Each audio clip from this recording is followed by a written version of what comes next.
So hello everyone, मैं हूँ अरीबा और आज आप लोगों के साथ एक बहुत ही खूबसूरत थॉट शेयर करने वाली हूँ। So let's get started. Today's topic is about team work. तो आज हम खुदावंद के ज़िंदा और पाक कलाम में से जानेंगे कि खुदावंद हमें टीम वर्क के बारे में क्या नसीहत करता है। सो वाइस की किताब 4 बाब और उसकी 9वीं आयत में लिखा है, एक से बेहतर दो हैं क्योंकि उनकी मेहनत से उनको बड़ा फ़ायदा होता है। So it's simple to understand.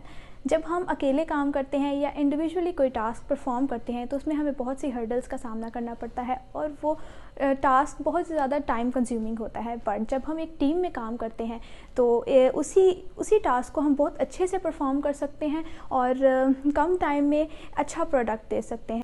So guys, हमेशा अपनी टीम की कदर करें और उन्हें कभी भी लेट डाउन मत करें, हमेशा उन्हें इनकरेज कीजिए। So I'm here with a special message for you guys to cope with your team and respect them as well. Thank you for watching.